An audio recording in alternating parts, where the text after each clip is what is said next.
And it's not indictment. That's just what you grow up with informs how you look at your hobbies and your leisure time and your activities. And so I think the expectation for miniature wargaming as a new generation enters into it is going to be more colored by what they did as young people to enjoy themselves and what they view as a hobby.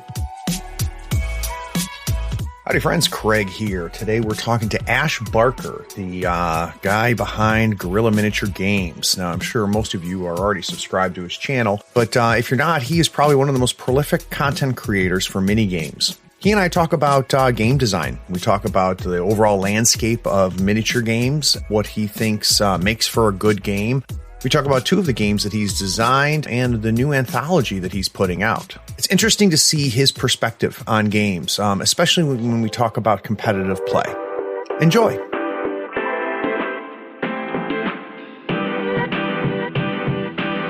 Playing a tabletop strategy game allows you to unplug and test your skills against friends. Every week, Third Floor Wars delivers useful strategies, discussions, battle reports, and reviews to tabletop games like Malifaux. If you want to get better at the games you already play, or discover the games other people are playing, you are in the right place.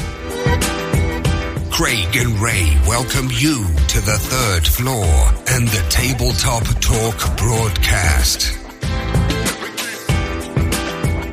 Greg here on the Third Floor. Today I'm talking with Ash Barker of Guerilla Miniatures.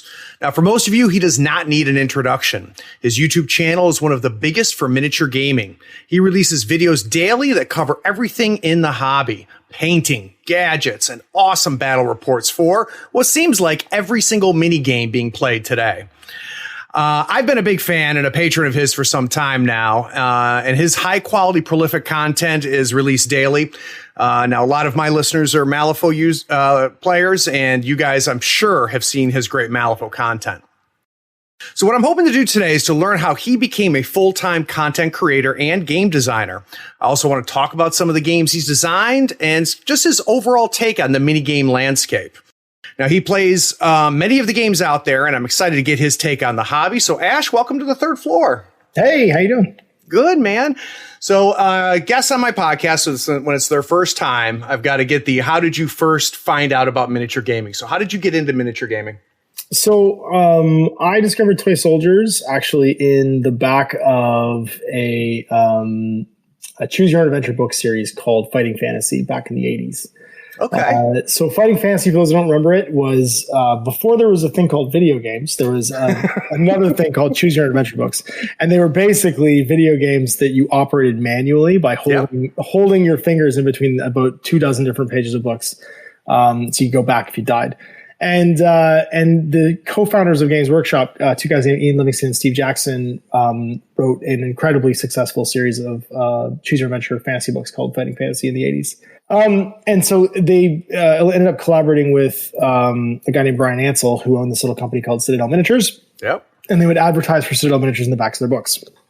And so I discovered Citadel Miniatures there, and then started noticing them at like the local comic book store. And then my best friend Chris Kite, his older brother James, had like a room full of them, and we'd sneak in and look at them, and he'd beat us up. And then, like these two little 8-year-old kids would be impressed by all these little things.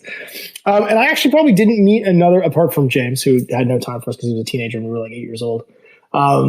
I didn't probably meet another miniature wargamer like in the flesh probably until I went to the first Games Workshop store in Canada, which was Games Workshop Queen Street. Okay. And I collected lots of Citadel miniatures, and we just kind of made up games with them. Like we didn't follow any rules, and I played a lot of miniatures games by myself, just telling stories and painting soldiers. And so that basically graduated into kind of like that lapsing on and off life of collecting toy soldiers. I got a subscription to White Dwarf when I was probably 11 or 12 years old, and I had it until 2014 probably. And so it was just one of those constants in your life. Even if you lapse on the hobby, you discover girls and beer and skateboarding and whatever things, music that distract you.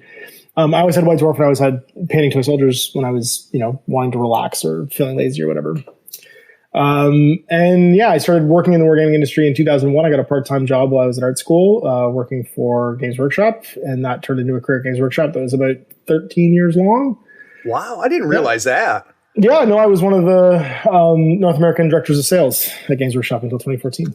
Interesting. Yeah, and then I came back to Canada. I was living in Memphis at the time, working for Workshop at their North American headquarters. Yep. Came back to Canada in 2014 and decided I was going to stay home with the kids and invented a career. So, and I've heard bits of this, right? Listening to your content, I've heard a little bit of the story of kind of that transition, though I didn't realize or maybe remember the Games Workshop piece. Mm-hmm. So the decision was I'm going to stay at home dad. Mm-hmm. Where does the idea of going, you know what, let's start a YouTube channel, or did it start with a YouTube channel, or did you think something else? Well, I spent 8 months working for Mini Wargaming by accident almost. I just answered an ad on Facebook that Matthew from Mini Wargaming put up looking for people playing Infinity. I just come back to the Niagara region. I was painting Infinity miniatures and I thought, cool, there's a guy playing Infinity. I had no real idea who they were. And I just stumbled in there thinking I was going to play a game of Infinity and ended up being on camera. And then about 6 weeks later, they offered me a job, and I worked there for about 8 months until we had cash. And then, yeah, it was just one of these, the whole YouTube channel thing started because I had enjoyed filming battle reports, and I was leaving Mini Wargaming and decided, hey, wouldn't maybe be cool to keep doing these? And so I ran a GoFundMe to see if I could get a camera. And ended up with a studio. I was apparently a lot more successful at that than I thought I was going to be. And I think I asked for like $3,000 or something like that to buy a camera and some editing software or whatever. And I ended up with like 12 or 13. I ended up with basically like a year's rent for a studio and a camera and all the things I needed to start recording. And so I just went, well, okay, people seem to like this and they're excited to meet me to do it. So if I'm gonna do something, I'll give it the whole shot. And so that was in 2015, and that's 2020, and yeah, here we are. I'm writing books, and I have my own little like design studio, and I still mostly just spend time with my kids and traveling around. So I'd be curious, like schedule wise, because it's like people say to me, I can't believe I put out a weekly podcast, and I say that's nothing, right? I know somebody who puts out daily videos. So one of the things that I did right in the very beginning when I started doing this, because I am business minded. I spent 14 years running the business side of Toy Soldiers, right? And so I do have my brain sort of like systematically wired to think in the terms of like how do you run this as a business. So before I even started posting content daily, I spent a month making content. So that I had this like catalog of things that I'd made, and I did that even before I started asking for money. So there was no Patreon or anything like that before that. And the idea there was like, I can't really ask anybody for like, I've just been given all this money to do this. And I can't really ask anybody for more than that at this point because I haven't done anything yet. Like I haven't made any content. Like it's the Homer Simpson sitting in the chair being like, can I have some money now to be an internet guy? That's what I felt like. I felt like kind of a fraud. So I was like, I should just do like a whole bunch of work and then make a whole bunch of content that people can see. And then at least I have this sort of like, I guess, history of at least having made something. Like you need to have a product and something I've done. So I picked a few games that I liked. Malifaux was one of them right in the very beginning. I made some War Machine Hearts content. I made some Warhammer Fantasy Battle content. Bit of 40K content, but I was kind of burned out on 40K. And then tons of Infinity content because that was the game I was really passionate about at the time. Yep. And I spent the first year just really making stuff and always trying to be 4 weeks ahead in my content production. And I've gotten a lot of comments with that actually recently because people are like, how are you still having guests and it's COVID-19? You're not wearing masks. I'm like, well, I was filmed in like January. Like that was, you have to realize that a lot of this content you're watching right now, we made in like January, February, and it was long before there was a pandemic and it rolls out on a conveyor belt, right? So it's I think this week, and I look at my calendar right now, if I look at this week, I think this week is the first week where it's 100% solo content except for today. Today was a clearance video, and then next week I think it's 100% just solo stuff. Yeah, next week is like 100% solo stuff. So we're in like it's like a time dilation, right? We're catching up to where I was basically like in the middle of February when all this stuff started. Yeah, I'm 8 deep on episodes. Right. So my listeners are familiar with that because like the episode last week was, filmed or recorded in January. So, That's smart. And that was going to be actually my next question, was how deep you are as far as episodes. So that helps. It's 20 usually. It's about 20 because some things still film weekly. Like On the Paint Table films weekly because it's what I'm working on that week. Right. Widgets and Wonders usually films weekly because it's a hot and cold episode. It's when people have new cool things that show up. So it's kind of like an on demand thing. Yep. And then same with Let's Talk, because Let's Talk is more like when I have an interesting guest and we have the chance to talk, there's like some more a la carte stuff. So the weekend's kind of a la carte. If there's a book to review, if there's something that's like neat, then that stuff gets done sort of like on time. And there are occasions where like I'll push the schedule around if something's like really topical and I don't want to wait for it. But I've got 20, there's basically 20 pieces of content usually typically in the hopper. And if I'm planning on taking a vacation, I might like blitz a week and make like up to 25. And that way you take a week off and you just roll that content out. You don't worry about making it in that week. But that's my best advice. Like, cause one of the things that I think people ask me like, how did you succeed? How did you do what you did? And it's just, I think that relentless, productivity is a big part of it. Like people people who are viewing content, and I think this will almost any YouTuber will say this. They want it to be there when it's supposed to be there. Mm-hmm. And they do a little bit set their lives around the arrival and the consumption of that content. So I've had tons of people tell me that like, somebody's wife sent me a message asking if I would send like a happy birthday to somebody who watches GMG. And they're like, in our house, you get referred to as his morning breakfast boyfriend. Like, always there. Like, I'm just this thing that like goes on in the morning, and the whole family has to like deal with me and like listen to me talk and be an idiot. But I think that if you have an appreciation for that, if you have an appreciation that people are bringing into their homes and their lives like on a schedule, and you make sure the content's always there. Yep. It does go a long way to success because you become a reliable kind of like point, and people really notice if you miss a day all of a sudden. Oh, I get PMs. So I release my stuff Tuesday mornings, and if I get up and something happened and didn't come out, my private messages are full. So I know, and I can't imagine because you got far more audience than I do. You must just get blown up. There's a reality where like you just can't get like I find myself very often apologizing and being like people will send me a ping and be like, hey, I'm sorry, did I offend you with that message? Or I'll be like, it just got buried. Like, I'm so sorry. It's like, I have like 976 unresponded messages that I'm literally never going to be able to see. That stresses me out. If you haven't heard from me for a while, just send me another message and bust your way to the top of the queue. I'm not ignoring you. I literally I don't have a personal assistant to read all my correspondence. I'm sorry. That's funny. When Kat can read a little bit better, I'll just get her to read it all and respond. There you go. So the last thing I want to do before we take a break is I want to find out, now you're several years into this, right? Is there anything that you would have done different if you could go back in time, or if you could whisper in a time machine to 2015? Or did you just nail it? That's right. Crushed it. No mistakes.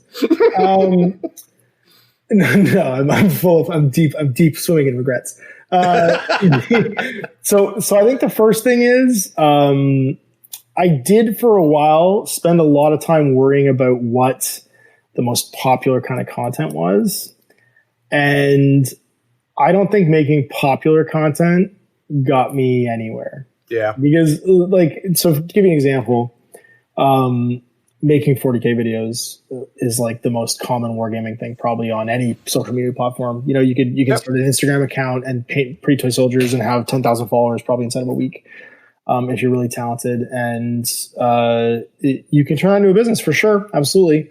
But the problem is that there are so many people in the same fishbowl as you. If you want to turn it into a legitimate long-term like business, like where that's something that you're going to try and live off of, right? You have to realize that the commodity isn't the thing you're making videos about. The commodity is you.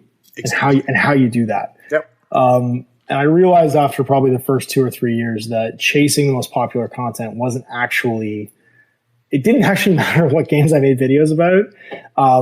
It mattered more that the people I was doing it with were fun to watch and were having a good time. And we made a really good sort of like show of enjoying that thing.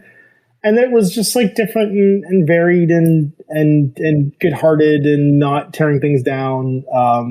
And that's what I think ended up making me sort of like launch the last 3 years is there's a certain amount of like, I could find out from X, Y, or Z people whatever this news is or whatever this new game is. Or I could watch somebody play it here, maybe earlier or whatever.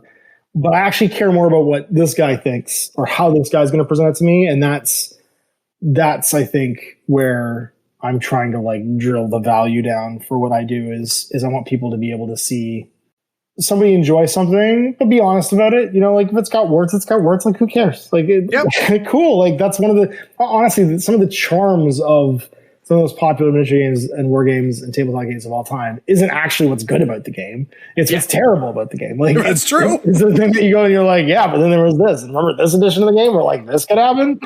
And like, and then like everybody talks about the golden age of like Games Workshop games being in like the 80s and 90s. But nobody remembers like the Cyclone missile launcher that could just like carpet bomb your deployments on the first turn. With, like, it was a terrible game. Track missile. It was a terrible game. Terrible game. Take 8.5 hours to play 1,500 point game. Right. It was like doing, or like remembers BattleTech and like doesn't remember filling in circles for like 700 hours. And you get carpal tunnel trying to fill out your mech sheets to build your actual like mechs in BattleTech. Yeah, nothing drives me crazy, and I don't play 40K anymore, but nothing would drive me crazy because I'm old enough to remember Rogue Trader. Right. And you get old dudes going, you know, Rogue Trader was the epitome. I'm like, Rogue Trader was like literally the worst game ever created. Like it's amazing they survived. It wasn't. The thing was, it was an RPG with miniatures. Like it's right. I think you can't even compare old games to contemporary games because they're not made the same way. Contemporary games are actually just video games with physical components, whereas and they have this real obsession with like being balanced and being fair, whereas old games tended to be obsessed with being memorable, to be the thing that like shocked you or made you laugh or was interesting and different and like or made you go, aha, I get that reference.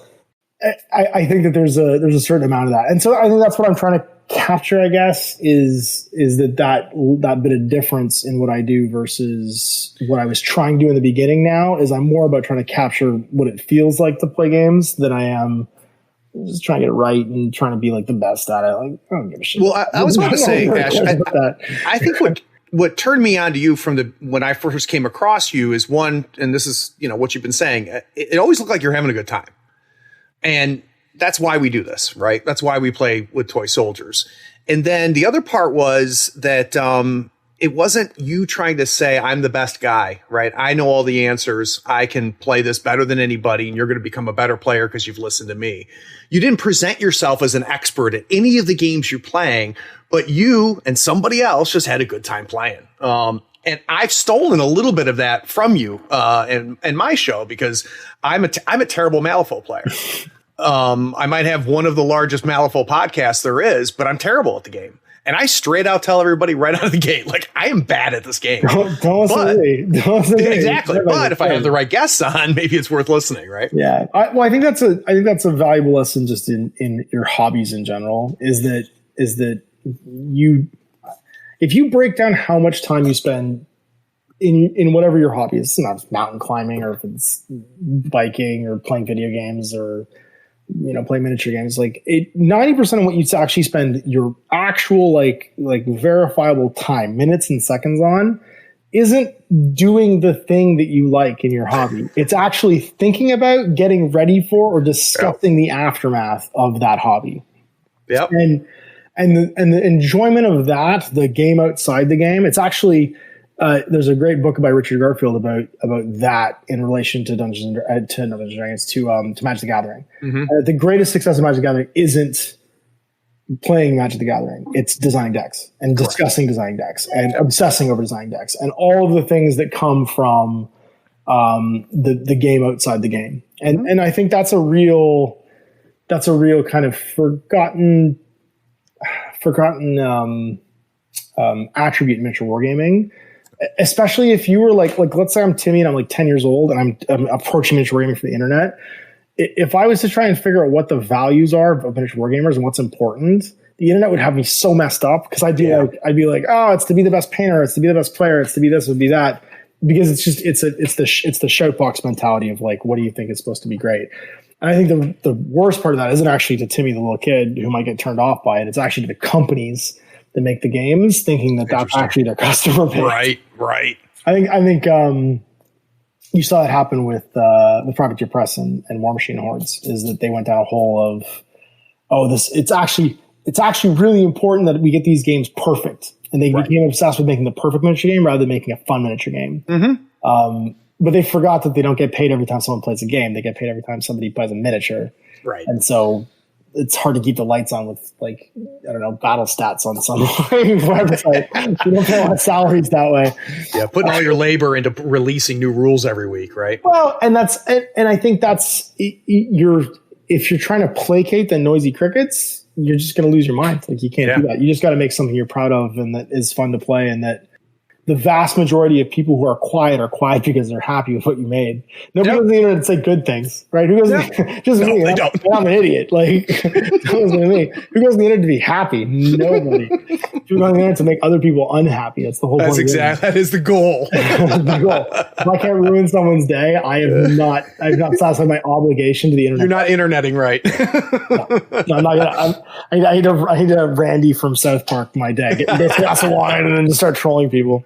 That's funny. Well, guys, we're going to take a quick break. When we get back from this break, I want to talk to Ash about Last Days Zombie Apocalypse, a miniature game that he has put together and made, and I'm anxious to learn more about it. So we'll be right back.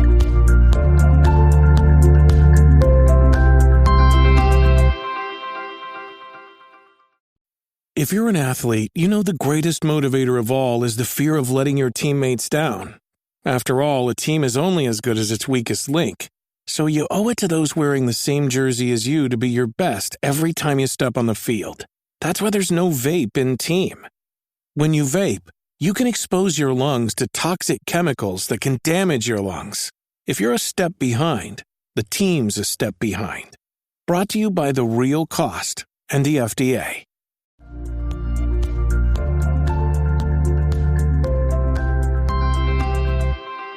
So now that we got kind of an idea of, how, GMG got where it is and how Ash got where he is, I do want to talk about a game that he's designed. We're actually going to talk about two games that he's designed. And what I'm really anxious to hear is, because something that I've always enjoyed about Ash's work is how prolific it is across the gamut. He plays the big games, the small games. There's games that I discovered through Ash and his channel. So I feel like he has a comprehensive knowledge of rules and mechanics and things like that. So Last Days Zombie Apocalypse. What's the elevator pitch? So it's the elevator pitch for Last Days is in 2009. I was traveling a whole lot for work. And my buddy Jay and I had started buying modern miniatures from Hassle Free and from Reaper and stuff. And we didn't have a game for it, so I wrote a game.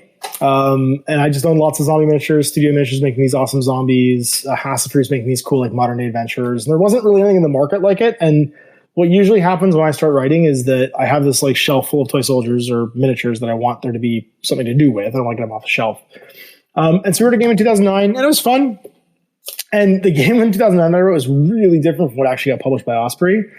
And the reason it was really different was it was based more on what I thought miniature war games were supposed to be. I was working for Workshop, and it was almost like I wrote army lists, and the army lists had themes, and it kind of like forced you into the theme of what you were doing and what you were making and what you were painting.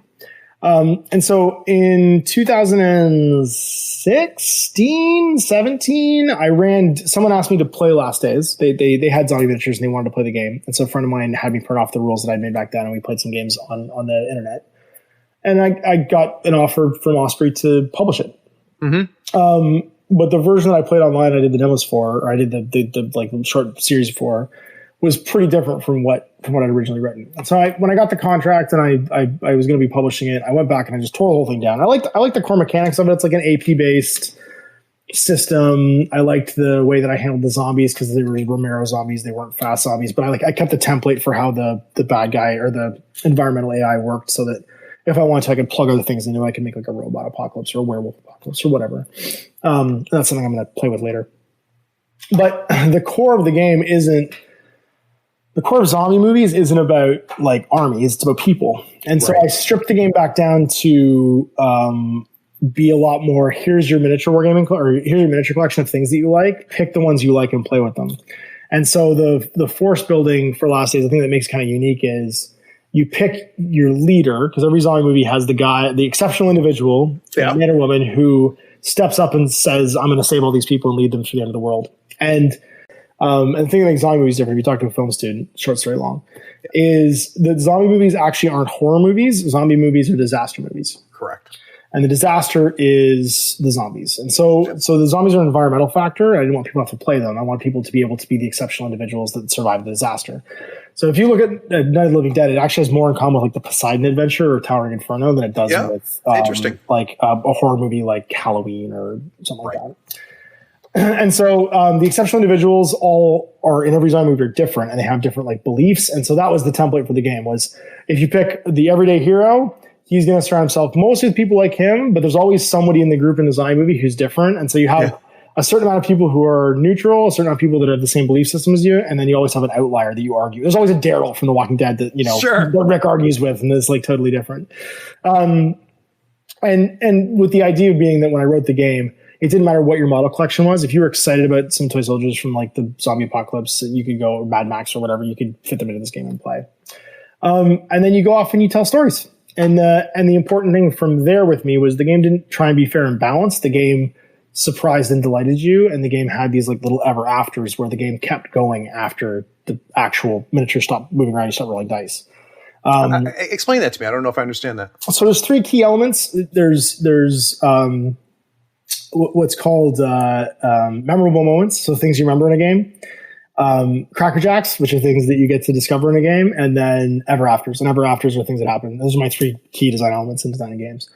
So memorable moments are when the rules do something that you didn't plan for them to do that surprise and delight you, either good or bad. Doesn't matter what it is. Right. It could be like you shoot a guy near a piece of terrain like a car, and because you roll a 1, the car alarm goes off and a bunch more zombies pour onto the board. Or like a door, you go walk too close to a door and something grabs you or whatever. Like those are memorable moments. And you can't script them, and you need to write them in such a way that they don't repeat too often, because otherwise they just become a part of the game experience. It's not exciting anymore. It's boring.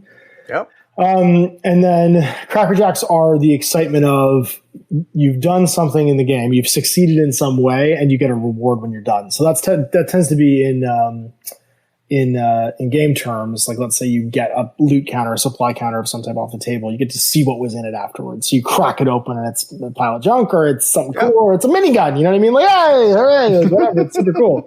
And you get that little like rush of like, yeah, I did good. You did good, get bad.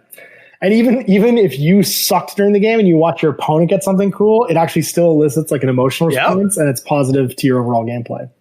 And then ever afters are the best example of an ever after I can give you in zombie culture and storytelling is actually the credit reel to the 2003 Dawn of the Dead by Zack Snyder, where Jim Carroll Band's playing, and it's cutting back and forth between the credits and actually what happens when they ride the boat out to the island afterwards. And there's this little cut back and forth where the movie's over, like you think the movie's over, but you get this little bit of snippet of like what happens afterwards. And then it all ends with like they get off the dock at the island and they're like, hello. And then you just hear like the drums for Drowning Pool, and Down with the Sickness starts to play, and the zombies all come part of the trees, and then it's just all over. Like, and that's what when I say ever afters, I mean the thing that happens afterwards. So it's when your characters get taken off because they lose all their hit points. Did they die? Did they get bit? Did they? You know what I mean? Like that little bit of extra story needed to be reflected in the rules of the game. And so that's what Last Days does. Is it provides kind of those three things in a zombie apocalypse setting. And then the first supplement, which came out last year in 2019. So The Last Days came out in 2018. Seasons came out in 2019. And then I'm doing a supplement called Timelines in a new magazine I'm publishing called Blaster, which will be coming out in May sometime, maybe June. And then a bunch of other supplements and stuff for it too. Chaos Theory and stuff, some free supplements that are on the Osprey website. But that's the elevator pitch. Yeah, if you like zombies, and if you have a copy of Zombicide that you haven't touched in a long time, you could buy this rulebook and be ready to play in like 5 minutes. That's cool. And we'll have a link to it in the show notes. So is it something that you can play solo? You mentioned the zombies are an AI, so you can just be you and playing the game. You got it. Yeah, absolutely. Yeah, you can play against the game. You can play cooperatively. There's rules for co-op multiplayer games too. Those are all published in seasons, but I actually, when the pandemic started, we pulled them out and I made them a free supplement. So you can, if you just buy the core rulebook, you can get the solo and cooperative rules for free. Very nice. on the website, because you just want people to be able to play games, and so it felt like the right thing to do. If you owned a copy of the core rules, you should be able to play it. And was it you filming, you playing with your buddy that got you on the radar for Osprey? Is that how they found you, or how did that come together? Sort of. It was that I was doing that and also getting to know Joe from Frostgrave, because I'd started filming Frostgrave. Late too, like Frostgrave had been out for like 6 months, and everyone was like, "It's like Mordheim," and I was like, nothing's like Mordheim. Mordheim's the greatest game that ever made. It's garbage. Everything's garbage compared to Mordheim. It turns out to be a really good game. It was really good. Yeah, it was super fun. And so we played the hell out of Frostgrave. Actually, I talked like everybody into playing Frostgrave for a long time, but that's how I got to know Joe. And then Joe and I collaborated on a bunch of things, and it was just one of those like organic things where like, oh, we have a game, that kind of thing. And we started talking to our editor Phil, and I don't know. It sounds stupid, but I don't really seek this stuff out. It just kind of happens, and I just never say no. And so like, if people want a good answer, I don't really have a good answer. The answer is always like, and then I met someone and they thought that we should do this, and I said okay, and then like, and here I am, and then the journalist is like, what? People familiar with you are saying that. What is this? I was like, I don't know. It's telling my mom. That's cool. Guys, let's take another break. When we get back from this break, I'm going to talk about a game that I believe Ash isn't out, right? Gamma Wolves is not out yet. If you're one of my patrons, you have the beta and stuff like that, but it comes out in September. Awesome. The book drops in September. Excellent. We're going to talk a little bit about that, and then we'll talk a little bit more about YouTube as well. So we'll be right back.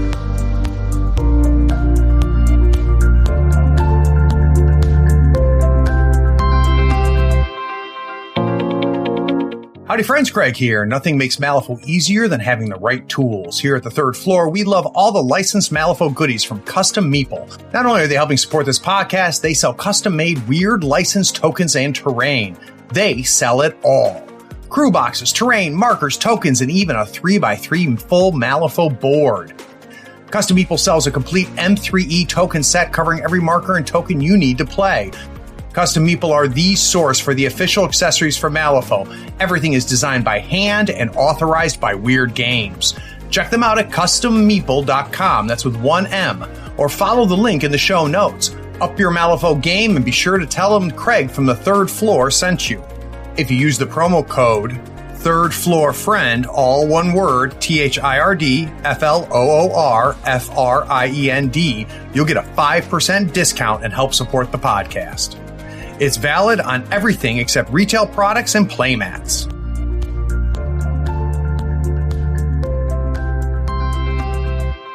So now that we got kind of a feel for that game, I'm interested to see what similarities and differences are in the game coming out. So the game coming out is Gamma Wolves, a game of post-apocalyptic mecha warfare. So you're pretty much obsessed with post-apocalypse at this point? So, yeah. Well, the thing about the post-apocalypse is it's a nice miniature wargaming MacGuffin where you don't have to build a lot of terrain. That's good. Or if your terrain looks crappy, it kind of fits.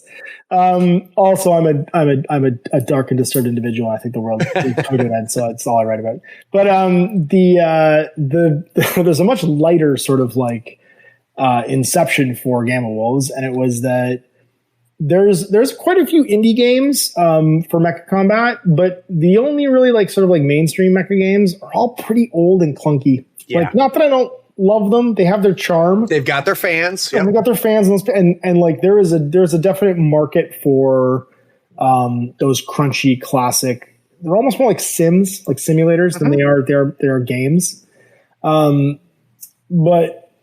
I love giant robots. I think they're cool as hell. And when I spot like a hole in the market and I see miniatures that don't have a home, that's when my brain starts to percolate. I'm like, it's a real interesting how, I mean, that was the case for both things, right? You're inspired by having miniatures collecting dust. Literally. Yeah. And what tends to happen with mecha in the tabletop world is they tend to be like a centerpiece. They're not like the frontline thing. You know what I mean? It's like you can have one of this really big, cool robot, and then everything else has to. But you have to take 4 of these little guys with rifles. You got to paint 10 of this turtle, and like I don't want to do that. I want to paint giant robots. Yeah. And as I was an avid reader in like the 80s and 90s of like I want to call it like classic robot manga, like things like Shirao and like not Shiro's Ghost in the Shell, but like Shiro's Appleseed with like Landmates and like Dune and Newt and Briarios and stuff like that. That level of like technology where robots aren't just like they don't have arms and legs and all look like C-3PO was something I was really interested in. And so I started like conceptualizing like if I was going to try and look at like another kind of like spot where it'd be fun to play around. People aren't playing around right now. That was it. And so I came up with a game where you take any robot miniature you like and you just fit it into the appropriate base size and you play games. And you design them however you want. You give them the arms and legs you want. You give them tracks. You give them wheels. You can give them jetpacks, like whatever you want to do. And again, you fit the miniatures that you like, and you could cross over things like Gunpla or Lego, or we actually play tested it originally with these like Lego mecha kits we got off Amazon. Me and Owen did. It was a hell of a because like just rip their arms off if they got one. And stuff like and it was like Christmas for my son because when we actually started buying miniatures, he just inherited all these like robot mechas. And the problem was like the instructions were printed on like newspaper because it was all from like China or Korea or something like that. Sure. And we immediately lost the instructions, so I could never build them again. And he was just crestfallen.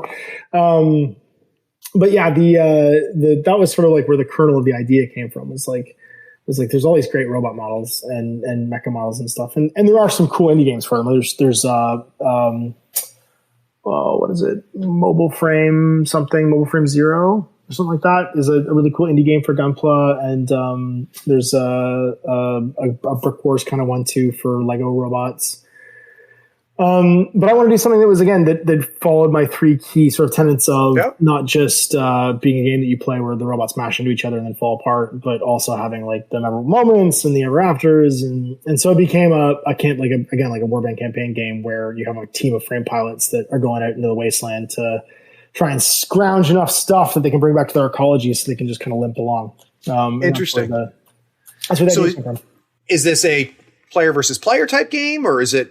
It's the core. So the core rulebooks got the rules for multiplayer and head-to-head games, and then when I do the supplements, I'll once again do like a solo and cooperative mission set too, where I bring in like not just robots, because when you do for the stuff that's like more solo and cooperative, I think I want to introduce things that aren't just robots. You know what I mean? Like the things that are out there that you're fighting against that are the bad guys that aren't necessarily big sloppy robots too. So that felt like a whole other book. You know what I mean? Like, why do we wear these giant robot suits when we go into the wastelands? Well, Timmy, there's the salt whales, and then there's the rad scorpions, and there's the giant albino kettlefish that we really don't want you to run into without wearing your giant robot suit. And that didn't like just fit into like a chapter. That was like a whole other thing. Yeah.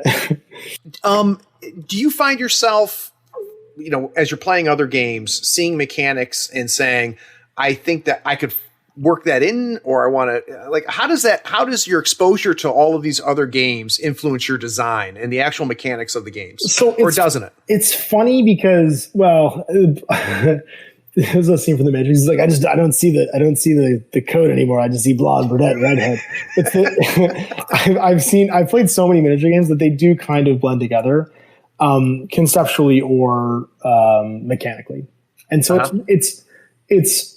I think the nice thing about the exposure I have to all those games is I don't tend to steal components, but overarching themes, things like dice pool resolution, opposed dice pool resolution, target number resolution, target number pool resolution. Like there's a huge laundry list of like styles and ways of doing things, and then you multiply that by the number and types of dice that you use. Are you using specialty dice?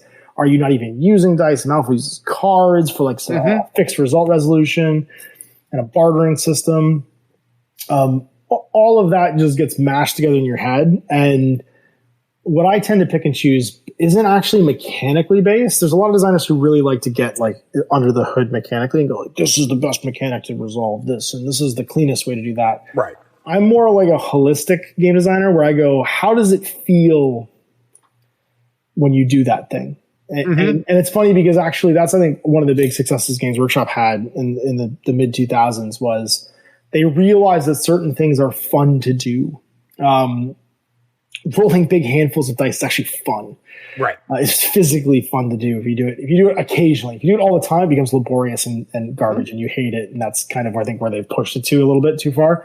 But rolling big handfuls of dice occasionally is like a lot of fun. And so there's a certain level of like put yourself in the shoes of the player when you design mechanics and feeling how they feel. One of my big criticisms of first edition Batman was that there was this like cognitive this social disconnect for like 5 minutes before each game round where everyone had to go and set their dice. And you're like quietly over here like, don't look at me. And it felt really like socially strained. Like, you know, like it pulled you out of the. I forgot that Batman is about to like break the spines of like three poor, you know, uneducated gentlemen that the Joker is like just fed nerve gas to and told to go fight like a karate expert. And I'm like, no, I got to make sure I got the dice. And they're like, oh, I gave him too many stars and whatever. And like, I forgot I was playing a game for a second. Right. And those I think are where I get my lessons from. And when I tend to examine games now mechanically, the thing is that there's such a limited, we only use certain things to resolve certain things. So by using dice or cards or whatever, I soak it up really fast because there's only so many ways of doing that. Right. But what I tend to examine now when I play new games and then examine in my own games is how does it feel to resolve the mechanics? And if there's something that you can improve there, typically it's how do you add or remove mechanics to make it so that there's a pace and a feeling and like an emotional sort of like tangent to playing the game. So I've had other designers on the show before, Ash, and one of the things that I always find very interesting is their process of streamlining and cutting. So one theme I keep hearing is, you know, I had the game in a spot, and then I went through this process where I figured out what was in the way. Like, here's my goals. In your case, the goal of having that kind of that narrative, emotional reaction, and them going through the process of, you know, not necessarily cutting it away. They would put stuff on the shelf for another game later. Do you go through that process where you have kind of this mishmash and you just go, okay, now it's time to sand the edges? Yeah, I think there's actually a design term for that. It's a writing term. It's called slay your darlings. If you find that you are spending too much time trying to fix a mechanic you're really invested in, then that's the best indication you should just huck it out the window. So I'm trying to fix something that's not going to get fixed, and you're being way too precious about it. And then what's the old joke? America spent $100,000 building a pen that would write in space, and the Russians brought a pencil. That idea of like, you just do it a different way. Like, you didn't have to build the space pen. It's cool. Got a Seinfeld episode, but like, you could have just brought a pencil. Graphite and wood. It worked pretty good. You know, like, they didn't go wax tablets or anything like that, but still. The idea that you can chuck something away, I think is really important. And that's why I tend to, my writing is usually really process driven. The thing I write first is always the core mechanics. So like, you have to ask yourself questions when you start writing a game. Right. What are the players doing? What are the pieces doing? How do you accomplish both?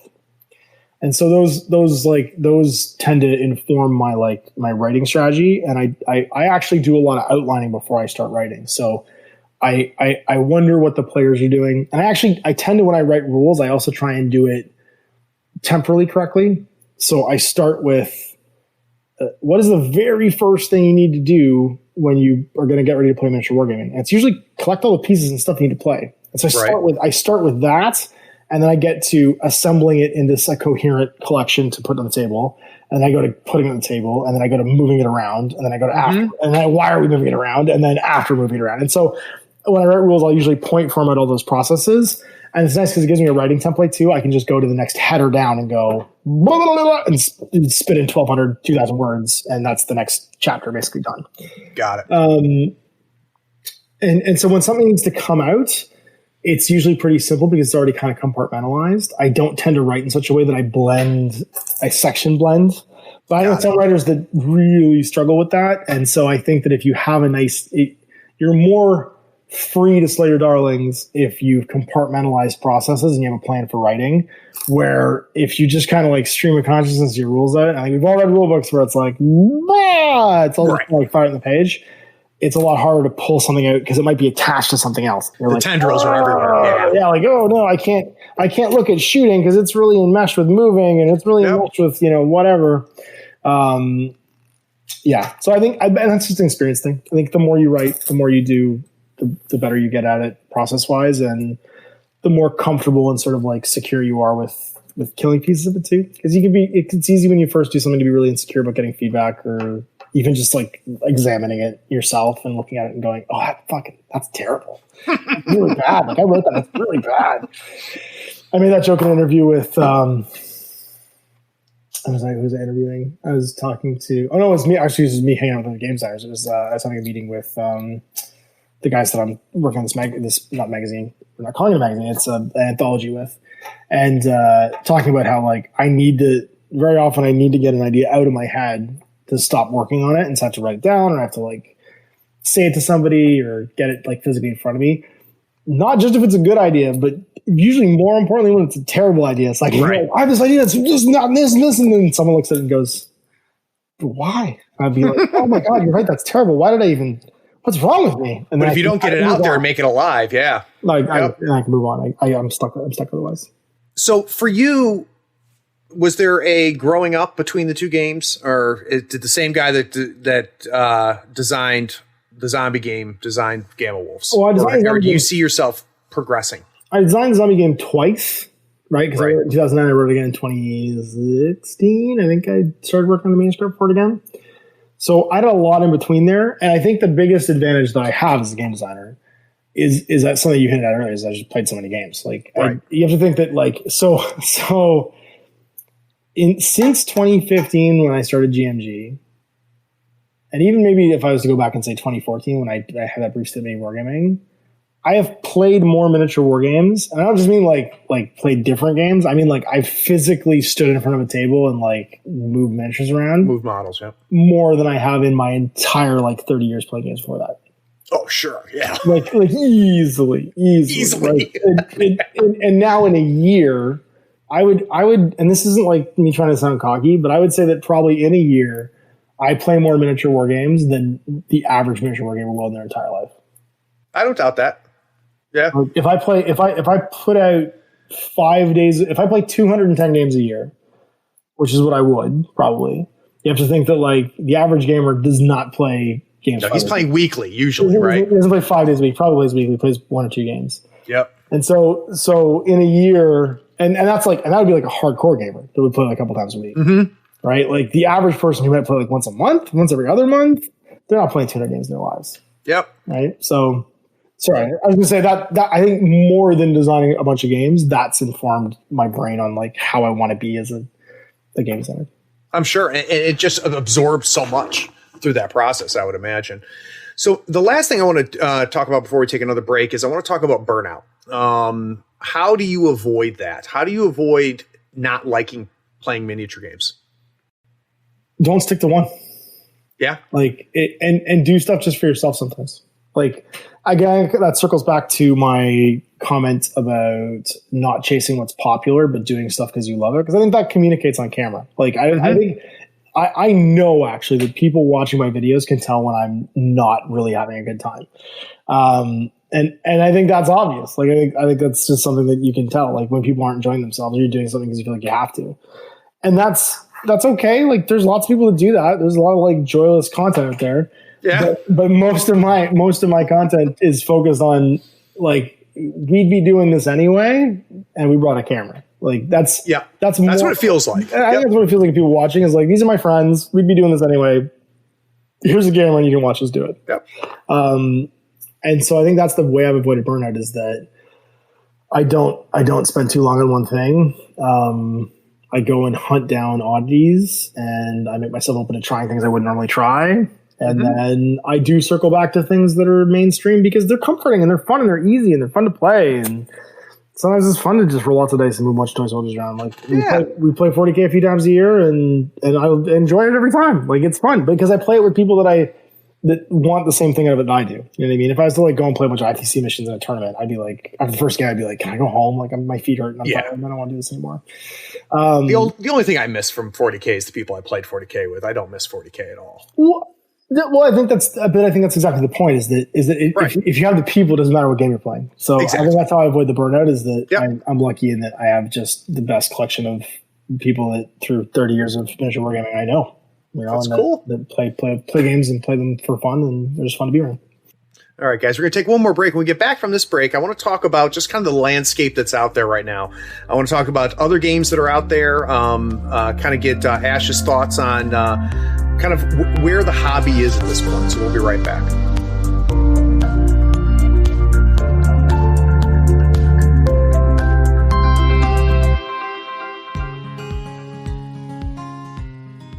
Howdy friends, here on the third floor you'll find us playing Malifaux and other games on Mats by Mars. They are scratch resistant, waterproof, wet erase Markle compatible, and lighter than neoprene. These mats use a new material that almost eliminates any glare. Mats by Mars gives you over 40 designs to choose from. Pick a mat size, pick a design, then choose an overlay like the one for Marvel Crisis Protocol or Malifaux 3rd Edition, Strats and Schemes. It's going to speed up your deployment and the placement of strategy and objective markers. Until the end of June 2020, you can use the new promo code THIRDFLOOR620 to get a 10% discount on your next order. In the notes, you can ask for the Third Floor Wars logo to be put on your mat for free. Again, use the promo code THIRDFLOOR620, that's THIRDFLOOR620, to get a 10% discount. All the details are in the show notes.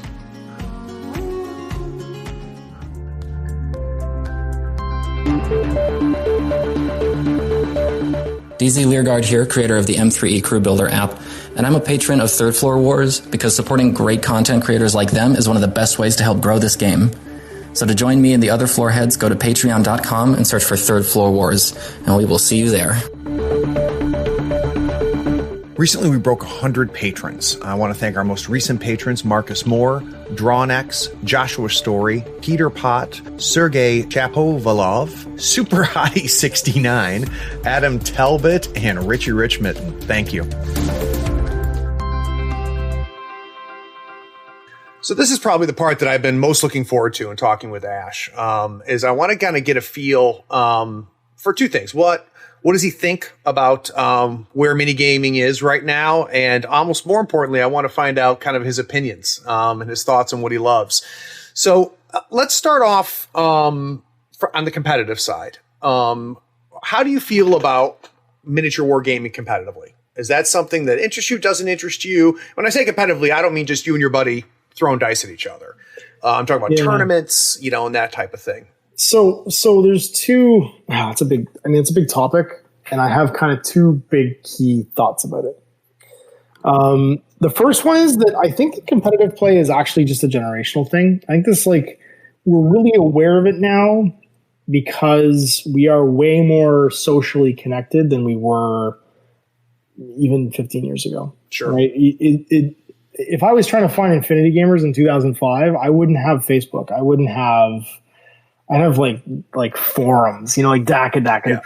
And going to a forum and there's no algorithm. You just throw a pin in a map and hope that somebody from the same area sees it is very different from, worldwide algorithms going to sort through and find everybody in my area that's interested in something. And I'm going to get put into a group with them and then we're going to be able to talk about something.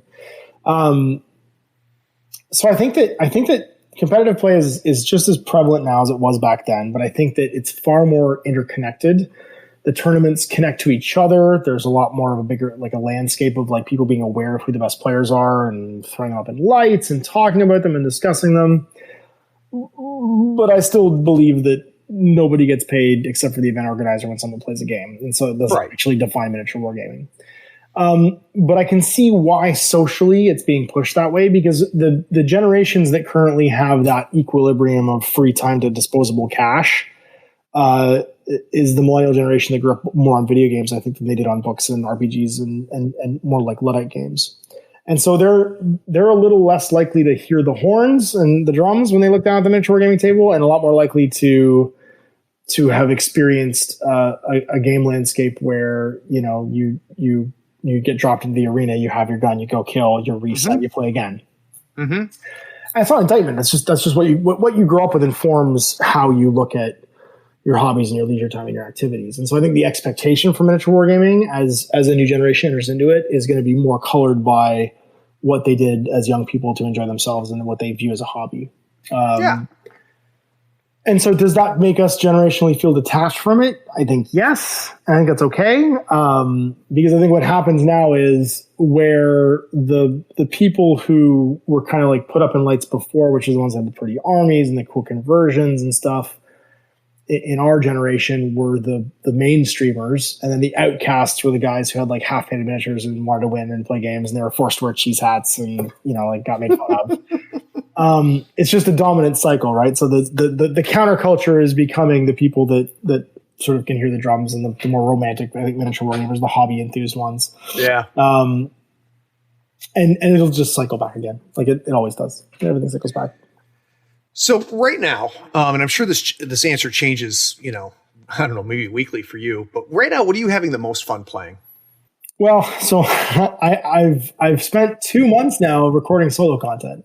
And actually, I think probably the most fun I've had is digging through old games that had solo play. One of the throwbacks to the time before the internet, and even before like computers, is a lot of miniature war games and miniature board games got written so that you could play them solo. And that was entirely intentional because the game designers and the game companies recognized you might never meet another person as miniature wargaming is. So let's let you enjoy this product no matter what.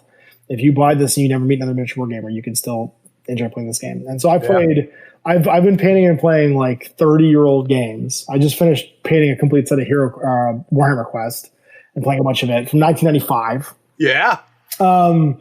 I played through the Deathwing expansion of Space Hulk, which was from 89. The 89 version of Space Hulk was from 92, I think was the Deathwing expansion.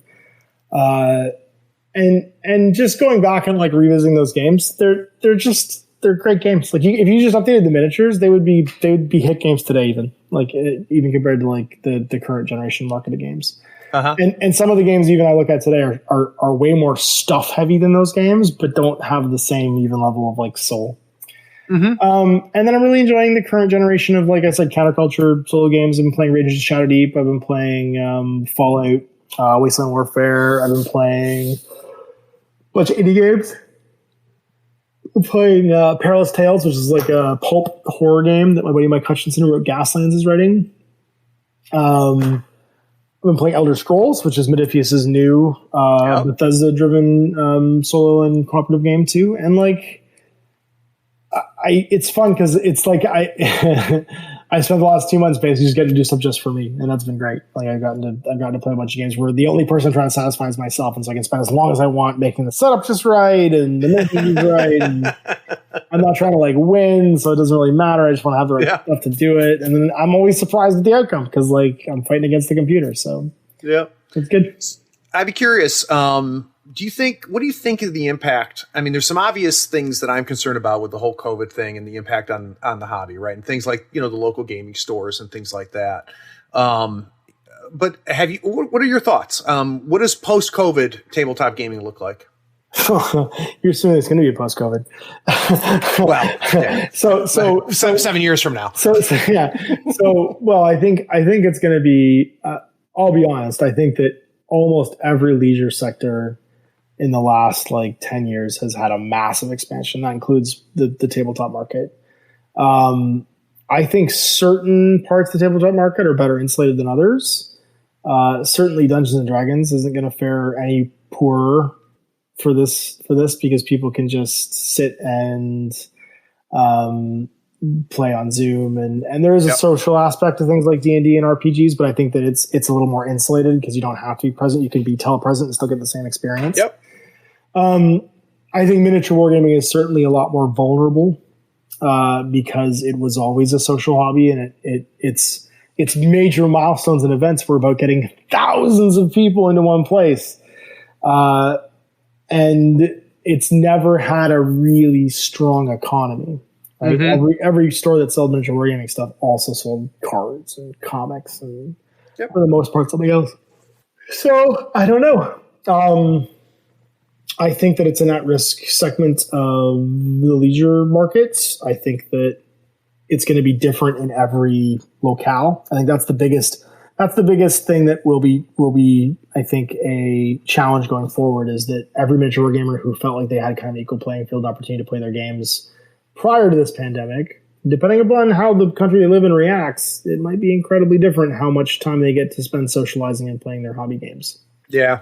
And this might be the thing that shifts us away from that competitive play and shifts us back towards the loving the miniatures for what they are and just enjoying having these little display pieces and bits of your imagination that you project out into the world. So I think that we have a lot of possibilities. And I'm not, unfortunately, psychic and can't tell the future. So I don't know where it's going to end up. I know for my personal hobby, because of my values, where my kind of like pie chart of hobby interests lie, it doesn't really affect me. Like, the hardest thing for me is getting supplies right now. I can't get Tesser's Dulco to save my life, but like, it's not really a hardship. You know what I mean? Like, it's not going to end the world if I got some shiny miniatures. Be strong, Ash. Be strong. Like, really, come on. Thoughts and prayers, please. Thoughts and prayers. So like, there's a certain amount of like, I think that my personal hobby will be okay. But I recognize this is going to be a really hard time for retailers, designers. I even launched a Kickstarter through all this. Like, it's going to be an absolute massacre for, I think, some of these businesses that were just like this close to the edge and then all of a sudden just got kicked in the teeth. Yeah. I'll tell you what surprised me is, so I got back into, I like a lot of people, played it as a kid, got out of it, got back into it post-college when I was tired of just working all the time, right? Yep. And I was like, I forgot how much I liked little soldiers. And then when this happened, I was like, you know what? Because Malifaux's got a great way to play online with the Vassal. It's all built in. It's easy to do. And I'm like, great. I'll transition right to Vassal. Because for role-playing, transition to Roll20, no problem, right? And really didn't give up much. I don't enjoy playing Malifaux online. As much as I love the game. And I underestimated how important it was to be across the table from another human being, to have a physical analog game happening in front of me. Well, just think about the bluff mechanics. If we want to circle back to that talking about how a mechanic feels to play, holding a handful of cards and looking at your opponent and being like, does he have the red joker? Does he have it? I'm holding the black joker, so I know I'm not going to flip the black joker. I don't know. He might flip the black joker. I might get lucky. You know what I mean? Like, there's a certain level of like tension and enjoyment that comes from that tension that you just don't have because it's all being done by a computer and it feels hollow. You know, it feels a little bit empty. Any games that died that you miss? I mean, it sounds like you've dug up some of them. I don't let games die. If I own the stuff for a game, I typically own it forever. I'm not the guy that I'm not the guy that goes, oh, no one's going to play this anymore. I'm going to get rid of it. Like, no, it's not me. It's like, because the thing is, though, like, I appreciate the toy soldiers for the toy soldiers. So, like, when a miniature war game ends, I go, cool. What new game can I use these models in? I don't go. Oh, these are going to go in the bid. I can't get my money back for them. So I don't know. I don't miss any games because I still own all the stuff for most of the games that I could play. I think I miss the opponents I had for those games. I miss the time of my life when I was younger and less gray and. You know, everything didn't hurt when I wake up. But other than that. That's funny. So last question for you. Do you think there is a theme or an intellectual property or something that's kind of sitting out there waiting for a game? So if somebody came up to you and said, I'm going to get the best designers in the world, I've got more money than God. Ash, what do you think I should make a game for? Well, the quick and dirty answer would be Dune. But I don't think Dune would stand out enough because Dune's been pillaged already for most of the major sci-fi franchises that are out there. Like, you can't do Dune and not have people compare it to Star Wars or 40K or any of the things that have basically pillaged that intellectual property for various ideas. And then the real challenge to answering that question, Craig, is that people haven't made new stuff in a long time. Yeah. People keep just recycling prequels, sequels, and based on books. So they do.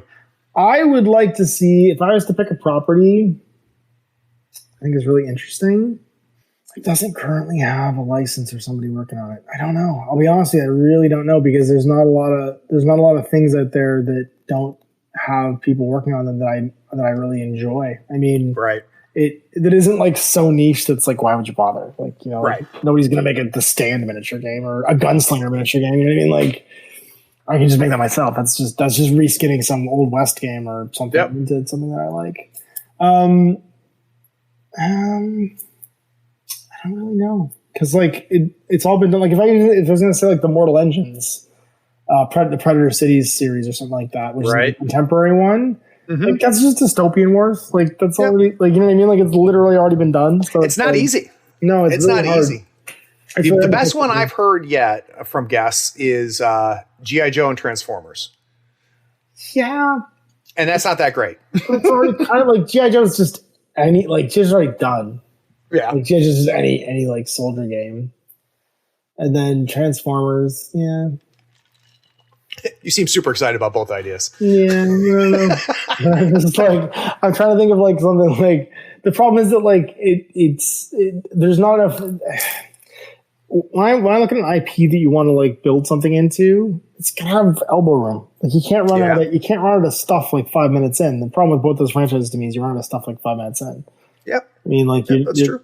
You're not gonna have. You're only gonna have X number of like his tanks and you know, like things that you can make. And so yeah,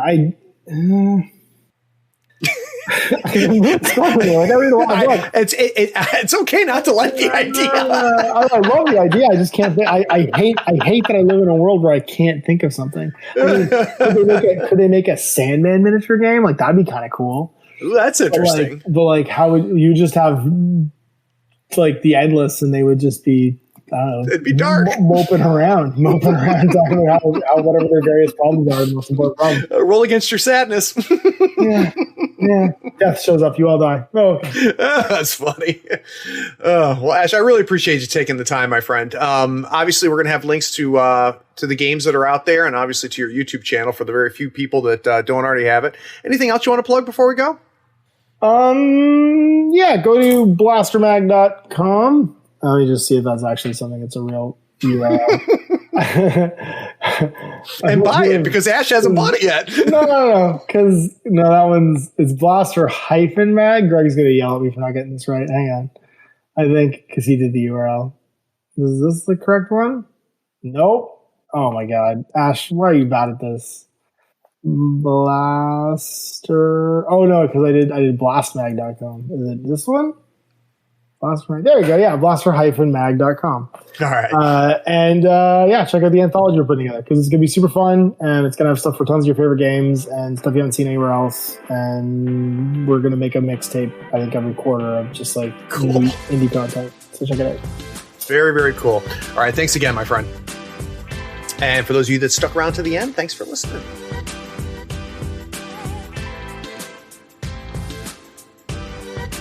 Be sure to check out our shop on thirdfloorwars.com for the latest gaming apparel and gear.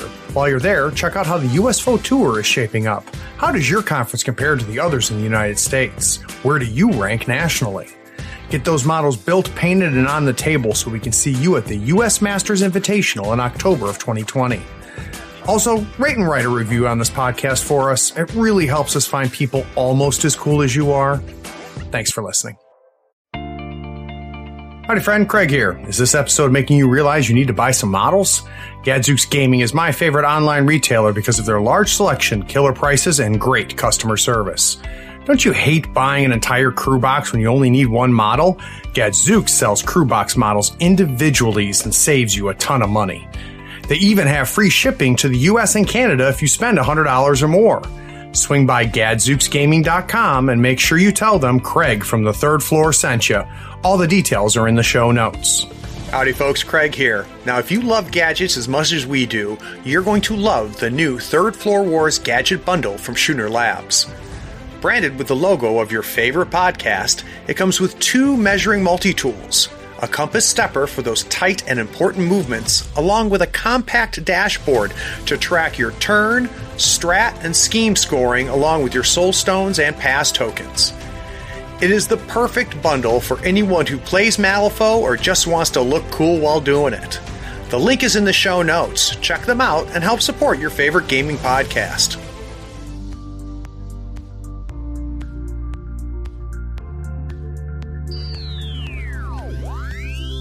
I'm a bad patron. I didn't know you had the beta rules. Yeah. If you just if you want the links to all that stuff, just go to the Game Wolves Facebook page, and there's a pinned post at the top that has all your links, so you can find the document. You can go download and check it out. Oh no, you froze! Shit. I'll be back. Oh, you're back. Let me know when you can hear me. I can hear you. You're back. All right. Yeah, you just like went into carbonite there for a second. All right. figure out how I want to start this. Who likes robots? Da-na-na-na-na-na. I like robots.